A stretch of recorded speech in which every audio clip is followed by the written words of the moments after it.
Fala, meu pessoal, tudo bem com vocês? Estamos com mais um conteúdo, mais uma notícia para vocês. E hoje estamos aqui com o canal da Revista Oeste. Todos os créditos ao canal deles. O link do canal está aqui na descrição, no comentário fixado. Você que apoia nosso canal, deixe seu like, se inscreva no canal e ative o sininho de notificações para você ser notificado de todos os nossos vídeos. E é muito importante o seu comentário, a sua opinião. Então deixa aí um bom dia, boa tarde, um oi, que vai ajudar nossos vídeos a engajarem e chegarem para mais pessoas. E sem enrolações, vamos pro vídeo. De Niterói, que homenageou o presidente Lula no Carnaval, recebeu cerca de 9 milhões e 600 mil reais em verbas públicas para o desfile deste ano. O enredo, intitulado Do Alto do Mulungu Surge a Esperança, Lula, o Operário do Brasil, contou com recursos da Embratur, do governo do Rio de Janeiro e das prefeituras do Rio e de Niterói. Mesmo com a gastança, a escola teve a menor nota do grupo especial e acabou rebaixada. A primeira-dama, Janja da Silva, participou de ensaios e visitas à agremiação ao lado de ministras do governo. Janja esteve 2 vezes na escola.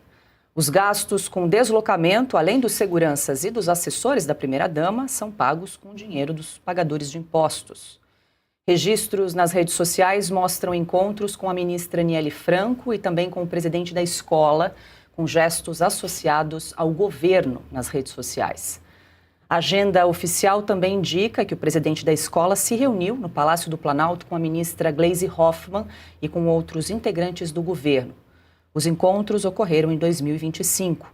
A Prefeitura de Niterói afirmou que os repasses seguiram o mesmo padrão de outras escolas.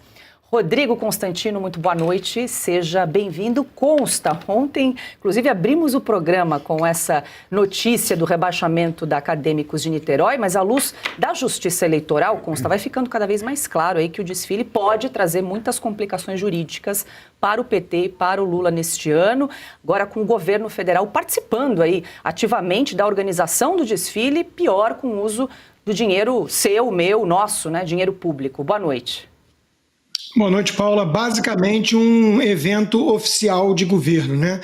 Boa noite, Pioto, Marsiglia, Mestre Augusto e toda a audiência. Veja, é um escândalo isso. Se o TSE tivesse qualquer imparcialidade, levando-se em conta o que decidiu em relação a Jair Bolsonaro, por exemplo, por conta de reunião com embaixadores, prerrogativa do Poder Executivo, ou depois do evento oficial de 7 de setembro, ter ido comemorar junto com o povo nas ruas, né, o bicentenário do nosso 7 de setembro, imagina o que teria que acontecer com Lula depois disso. O próprio ator que interpretou Lula confessou que foi o casal Janja e Lula quem escolheu, né, ele para fazer esse papel. A escola que contava a história de Lula, teoricamente, preferiu dedicar uma atenção maior à prisão do Bozo, né, fazendo uma alusão, inclusive depreciativa, a Jair Bolsonaro, e nada falou sobre a prisão do Lula. Esqueceu do sítio de Atibaia, do mensalão. Ora, isso não faz parte da história do Lula? Então é evidente para todo mundo, né, e deveria ser evidente para a turma do TSE, que se tratou ali de uma ode ao Lula, de uma campanha eleitoral antecipada com o uso de recursos públicos, com a participação direta, ativa do próprio presidente e dos seus ministros. Repito, um escândalo. O rebaixamento foi merecido do ponto de vista estritamente estético, né? Acho que todo mundo viu que realmente foi um desfile muito ruim, mas do ponto de vista político não é isso que importa. É realmente o uso de recursos públicos e a participação direta do governo. Só faltou o Sidônio da SECOM estar ali coordenando, né, a comissão de frente, só faltou isso. Agora veja, o governo reage à ofensiva contra o desfile, que é orgânica, que está tomando conta das redes sociais, né, e avalia aí no TSE, ou seja, o uso de recursos públicos nesse montante milionário, tudo bem, para fazer essa campanha eleitoral. Agora, quem ousa criticar isso, aí merece punição pela ótica totalitária comunista do PT. Nós estamos diante de mais um escárnio. Lula acha que é o dono do Brasil e não liga mais para ridicularizar as instituições. André Marcília, boa noite, seja bem-vindo aí desses 9.600.000 reais, Marcília. 1 milhão veio da Embratur, comandada pelo Marcelo Freixo. E o maior pagamento veio da Prefeitura de Niterói, 4 milhões de reais. O prefeito é do PDT, Rodrigo Neves. Ele justificou, disse que também fez o mesmo pagamento para a escola campeã, que é a Viradouro, né? Também destinou o mesmo valor para outra escola que também é de Niterói. Mas, enfim, esse valor aí veio da Prefeitura de Niterói, além do Rio de Janeiro e também do governo, né, Carioca? Paula, você iniciou dizendo que está cada vez mais claro. Eu diria que está cada vez mais claro, cada vez pior, né? A situação da escola de samba e, portanto, em consequência, do governo Lula. Boa noite, Piotto, Paula, Augusto, Constantino, toda a audiência. Então, a gente estava ali falando em 1 milhão, agora a gente está começando a falar em 9.600.000 reais. Quer dizer, o que mais vai aparecer, né? E isso o que foi declarado. Sabe-se lá, porque vindo do governo Lula, a gente tem que cogitar de tudo. Sabe-se lá se não tem outros repasses vindos de outros terrenos que não o oficial.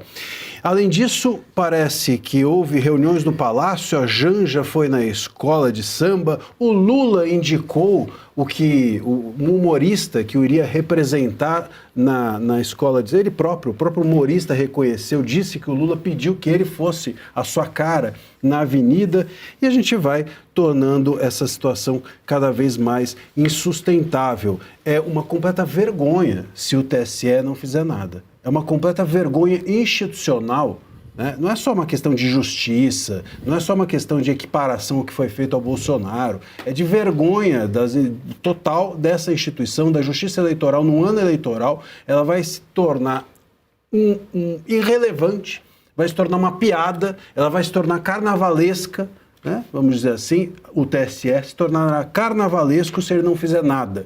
Espero que não seja multinha de 20 mil reais, e sim uma punição exemplar, porque está claro que o Lula usou não só o nosso dinheiro, mas a máquina estatal para se autopromover na avenida. Nós estamos aqui diante de um comício ambulante, uma espécie de trio elétrico, um showmício que foi feito com dinheiro público, com a máquina pública, para angariar votos. Claro, foi ridículo, eles perderam, foram rebaixados e talvez isso não tenha tido a repercussão que teve. Mas e se eles ganhassem o carnaval? O que aconteceria? Hoje estariam em todas as páginas, o grande carnaval. E se eles fossem competentes? E se o carnaval não fosse o fracasso estético que foi? Bom, talvez isso tivesse sim um impacto eleitoral e a gente precisa, portanto, esperar que o TSE puna exemplarmente. Quero ver a defesa do Lula. Eu quero ver a defesa do TSE do Lula. O que será que ele vai dizer? Que ele não sabia de nada? Será que o Lula vai de novo entrar com essa? Como ele não sabia do triplex, como ele não sabia do pedalinho, não sabia do sítio, vai dizer que ele não sabia também da escola de samba? Ou vai dizer que o homenageado era um amigo dele? Assim como também com o sítio de Atibaia. Não, era um amigo meu que era o dono. Será que ele vai dizer que o Lula não era homenageado, era um amigo dele? Bom, vamos esperar os próximos capítulos, mas tomara que nós tenhamos um pingo ainda de expectativa de justiça nesse país, sobretudo num ano eleitoral tão conturbado quanto esse. Alberto Piotto, boa noite. Eu vou trazer aqui um bastidor do que integrantes do PT teriam dito ou avaliado em relação a esse rebaixamento da escola, que poderia ter até um lado positivo para o governo Lula. Segundo aliados, a queda da agremiação de acadêmicos de Niterói tende a reduzir o impacto político do desfile. Isso porque o rebaixamento da escola tenderia a enfraquecer a narrativa de que Lula teria algum tipo de vantagem eleitoral por ter sido celebrado pela escola, Piotto. E aí, cola essa interpretação, essa narrativa aí de aliados do PT? Olha o malabarismo interpretativo aí em relação a esse rebaixamento. O PT da Dilma criou a contabilidade criativa. Agora eles estão criando, digamos, o julgamento ou a apuração criativa também. Boa noite, Paula. Boa noite, Marcília, Augusto, Constantino, a todos que nos acompanham. O Marcília falou em punição exemplar, levando-se em conta o que decidiu o TSE em relação ao presidente Bolsonaro, que convenhamos a reunião com os embaixadores, que é uma prerrogativa do presidente. E ele ter subido no palanque logo depois, né? Ele fez um discurso logo depois do 7 de setembro, e aquilo tudo gerou a inelegibilidade do Bolsonaro. Então, tornar o Lula inelegível é o mínimo que pode acontecer. Porque multa não acontece nada, tá? Multa, o Lula fazia piada com o TSE e falou, vamos fazer uma vaquinha para pagar a multa do TSE. O Lula sempre fez piada com decisões da Justiça Eleitoral. Lá atrás ele fazia isso.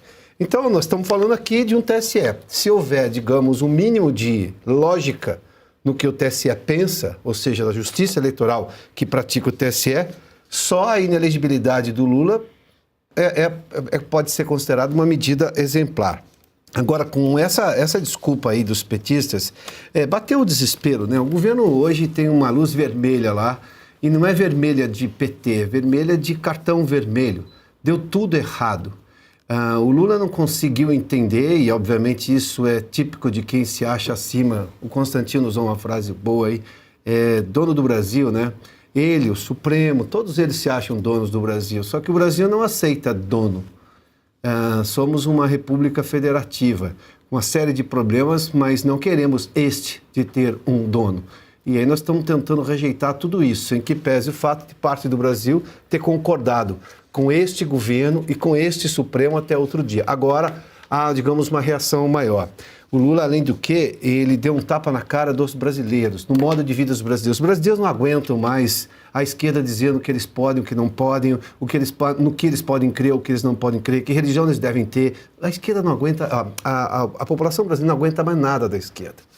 O governo teve, sim, tudo indica o prenúncio do fim que vai se concretizar em outubro. Já estava muito difícil nas pesquisas. As publicáveis e as que fazem, todo mundo, tem um monte de gente que faz o que se chama de tracking, né? Uma análise diária de aquilo já está muito ruim. Esse é um comentário que tem dentro do Palácio do Planalto. Com essa decisão, então, de fazer esse desfile, piorou ainda mais. Outubro está chegando, felizmente. Augusto Nunes, boa noite, seja bem-vindo. Boa noite, Paula, Piotr, Marcília, grande Consta. Bom ter você por aqui. Boa noite a você que nos acompanha.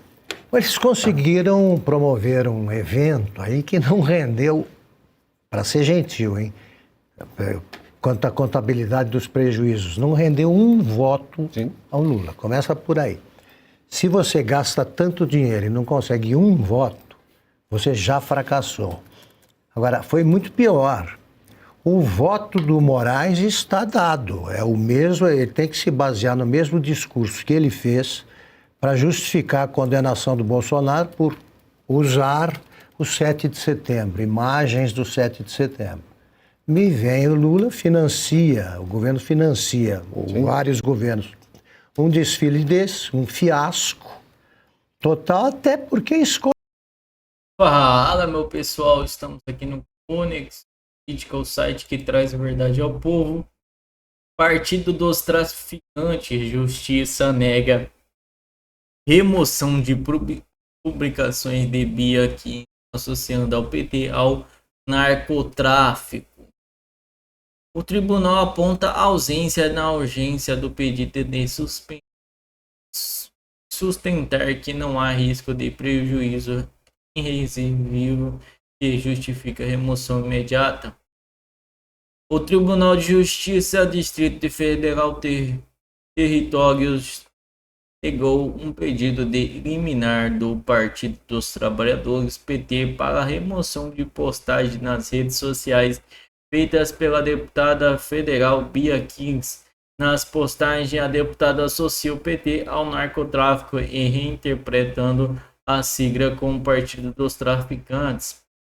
Na sua decisão, o desembargador de Teófilo Cateado mencionou demora a solicitação de refere a conteúdos postados em outubro de 2025. Para desembargado, essa espera por si só mediga a alegação de urgência do PT, argumento que efeito de prejudiciar das postagens permanecem. Entretanto, o Cateano discorda justificamente pela legenda, devido ao comprovar que o conteúdo continua em destaque e que não teria ocorrido. Decisão sobre danos à honra. O desembargador visto que o caso reconhece eventual dano à honra ou imagem. Isso pode ser reparado posteriormente por meio de uma tutela definitiva que poderia incluir compensação pecuniária, outras medidas apropriadas. Ele afirmou que não existe prejuízo irrevisível que derive a privação do conteúdo digital até o julgamento do mérito deste agravo. A postagem de 15 estão inseridas no contexto a operação contenção que visa o combate a avanços do Comando Vermelho na comunidade do Rio de Janeiro. A operação provocou um debate sobre a segurança pública e a luta contra o crime organizado, resultando em articulação voltadas para a reforma na legislação relacionada ao enfrentamento de facções.